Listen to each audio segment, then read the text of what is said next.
ekiri n'ugwu oge ọbụla unu furu Ugwumba onye ọbụla na-ekiri onwe ife ị na-eme idebia n'akụkụ bịakiribe n'Ugwumba inugo Ugwumba bụ ebe a na-amụta ife dị mma.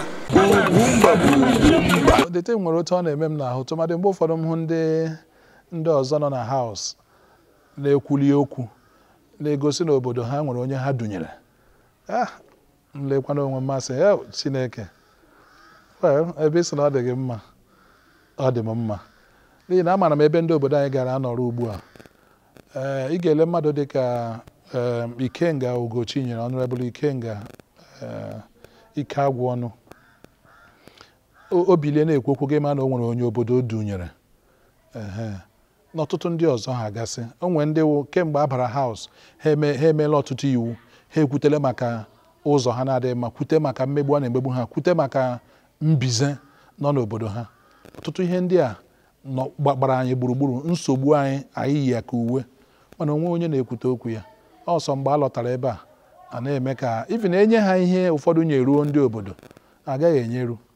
Mgbe a gọọmenti kere rice 100 million naira nye each of the National Assembly members ndị ke Green Chambers ka ha kee ndị obodo ha. Ọnụ mmadụ ka anyị nụrụ ya n'ịntanetị, ndị nke ụlọ anyị etiwe ka ekwanụ nke anyị ka ekwanụ nke anyị etigidere mkpu ya ihe e nyere na Disemba ọ wee ebe Febrụwarị ka a bịara jisi ike ga-amatazie rice aja juru akpa ole na ole ebute nwa akpa dị otu enye one family, whereas those things bịara from the Federal Ministry of Agriculture and ọ bịara in 50 kg bags.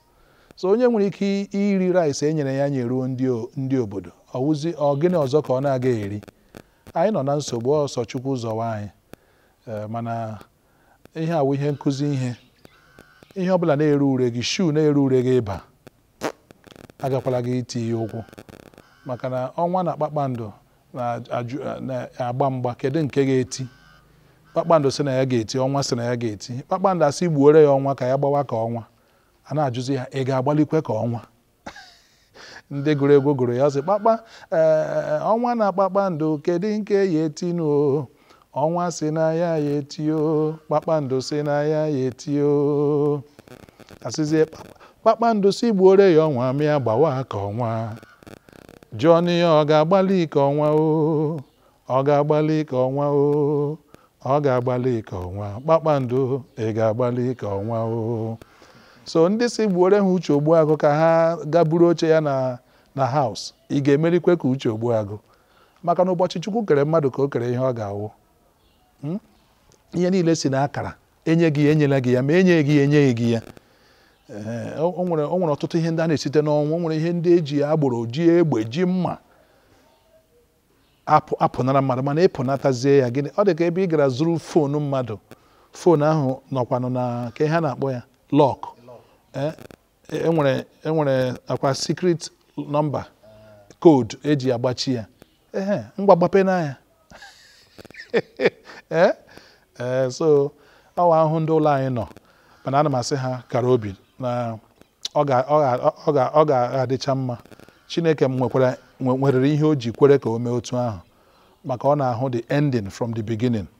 Mgbe ụfọdụ anyị na-achọ ihe mana Chukwu asị chetụgodi ka m bụ ụzọ ga mebe onye a chọrọ izuru ya n'ohi, ka m bụ ụzọ ga mebe onye a ka ụwa niile mata na onye ya enweghị ihe nọ ya n'ime. Ị hụrụ otu ọ dị ọtụtụ ndị buru oche ndị mmadụ n'ike, ndị ụlọ iwu, ndị akwa courts eji aka ha mebicha dịtị n'otu o mebifọrọ emebifọ. Ị hụrụ ihe niile mere na 2023 elections. Mana gị ile anya taa, ọwụ ụsọ ndị dị ka anyị, ndị a nara oche anyị n'anya ike, ndị na-ata ahụhụ ya. Mgbe ụfọdụ sef ndị dị ka anyị nazi ehi ezigbo ụra, mana ndị INEC, ndị so rụọ ọrụ arụrụ ala ahụ, ndị NYSC, ndị niile ahụ eji rụọ ọrụ ọjọọ, ndị na-arụ na kọt site na klak ruo ma jọji ma ndị ukwu ma ndị nta, maka onye na-eruteghị ya erute nwanne ya. Enwe insekuriti amaghị onye ukwu, amaghị onye nta. Inflation amaghị onye ukwu, amaghị onye nta. Na ị ga-anọ n'obodo na-ehi ụra with just one eye closed. Ọmaghị onye ukwu, ọmaghị onye nta. So o nwekwa ihe ọbụla wụ ihe ọjọọ anyị niile nọ hụ ya akụọ ya mgbe ahụ ọ ga-epu n'ihu anyị niile ga-esokwe ghọrọ ya. So mana ọwụ ndị aka ha dị ọcha ndị chọrọ ihe ọma ka m na-asị Chineke ya biko ya zaa ha ekpere n'ihi na ama m na ihe abụghị ihe anyị tụrụ n'ahịa wụ ihe bịara anyị mana ya dịwa. Igbo kenenu, Igbo rienu, Igbo zụọnụ, mụọnụ, ya dịgasịrịla unu.